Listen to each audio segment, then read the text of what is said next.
Budget 2026 क्या बड़ी बातें? देखिए 2026-27 का जो बजट माननीय वित्त मंत्री जी ने पेश किया है सदन में, किसान, उसके बाद जो महिलाएं, दलित वर्ग, गरीब, इसको ध्यान में रख के, जनजाति क्षेत्र के लोगों को इसको ध्यान में रख के इन बड़े समुदाय को, समूहों को कैसे आत्मनिर्भर बनाया जाए, कैसे उनमें विकसित किया जाए, उसको ध्यान में रख के ये बजट पेश किया गया। बिल्कुल सर, आपके मंत्रालय की बात करें तो बहुत बड़ी बातें हैं, इंटीग्रेटेड वैल्यू चेन, एफपीओस, और जिस तरह से पुश मिला है, चाहे हम फिशरी सेक्टर की बात करें या एनिमल हस्बेंड्री या डेयरी, कितना आगे आप प्रोत्साहन मानते हैं इस बजट को अगर देखें अपने मंत्रालय के लिए? देखिए, जो पशुपालन के क्षेत्र में हमारे विभाग का दो भाग है, एक पशुपालन है, एक मत्स्य पालन है। मैं सबसे पहले आपको बताऊं कि पशुपालन विभाग जो है और डेयरी भी उसके साथ जुड़ा हुआ है। आज हम पूरे दुनिया में दूध उत्पादन में हम नंबर 1 का स्थान पर है। जो हमारा विश्व में प्रथम स्थान पर हम है दूध उत्पादन के क्षेत्र में। हमारे जो पूरा इंफ्रास्ट्रक्चर है, आधारभूत संरचना है, उसमें थोड़ा एक कमी थी, वो है पशु चिकित्सा सेवा की। और इस बजट भाषण में उस कमी को ध्यान में रख के उस पर ध्यान केंद्रित किया गया। माननीय वित्त मंत्री जी ने कहा है कि 20,000 पेशेवरों को जोड़कर हम veterinary colleges, veterinary paramedical staffs के लिए इंस्टीट्यूट्स, और उसमें हम विदेशी संस्थाओं की भी मदद लेके साझेदारी में काम करेंगे। तो इससे जो पशु स्वास्थ्य में जो काम होगा, ये आधारभूत संरचना को विकसित करने में बहुत बड़ा आधार बनेगा। दूसरा, जो दूध उत्पादक हैं, जो पशु पालक हैं, वो आज असंगठित क्षेत्र में है और असंगठित क्षेत्र में रहने के कारण जितना लाभ उनको होना चाहिए उतना नहीं हो पा रहा है। तो इसलिए माननीय वित्त मंत्री जी ने इंटीग्रेटेड वैल्यू चेन की बात की है। एफपीओस के माध्यम से, कोऑपरेटिव सोसाइटीज के माध्यम से उसको हम असंगठित क्षेत्र से संगठित क्षेत्र में लाएंगे। तो उससे हमारे जो पशुपालक हैं, वो उनकी स्थिति, आर्थिक स्थिति में भयंकर उछाल आएगा।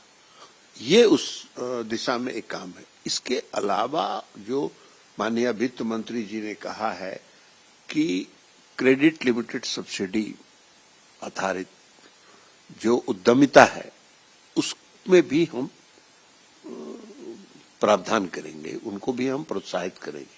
तो इससे जो अन्य स्थिति है, जो उद्यमिता है, उसके विकास होने से पशु चारा है, कई तरह की चीजें हैं, उसमें वो आगे काम बढ़ेगा। अब आप अगर मत्स्य पालन के क्षेत्र में आए तो हम मत्स्य पालन के क्षेत्र में भी विश्व में दूसरे स्थान पर है। हम मछली उत्पादन में विश्व में दूसरे स्थान पर है। लेकिन हमारे देश के अंदर जितना जलीय क्षेत्र है, उस क्षेत्र का संपूर्ण उपयोग हम नहीं कर पा रहे हैं। हमारे जो जलीय क्षेत्र हैं, उनकी लगभग क्षमता 4.5 लाख मिलियन टन की है। आज हम मात्र 2 लाख मिलियन टन का उत्पादन कर पा रहे हैं। तो इसलिए उसको ध्यान में रख के 500 अमृत सरोवर को जलीय कृषि के लिए, मत्स्य पालन के लिए विकसित करने की घोषणा है। इसके अलावा अभी आपने देखा होगा पिछले बजट भाषण में वित्त मंत्री जी ने कहा था कि एक्सक्लूसिव इकोनॉमिक जोन से आगे हाई सी तक और ईजेड में हम कैच करेंगे।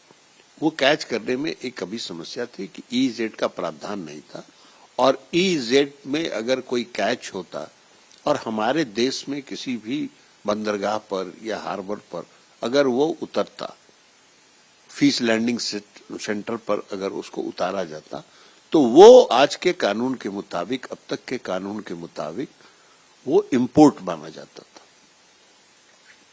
माननीय वित्त मंत्री जी ने कहा कि अब हमारे एक्सक्लूसिव इकोनॉमिक जोन में और हाई सी में जो भी हमारे वेसल्स कैच करेंगे वो हमारे अगर फिश लैंडिंग सेंटर्स पर उतारेंगे तो वो ड्यूटी फ्री होगा, और वही कैच अगर हम सीधे हाई सी से किसी विदेशों के पोर्ट पर उतारते हैं तो वह हमारा एक्सपोर्ट माना जाएगा। ये बहुत बड़ा निर्णय है।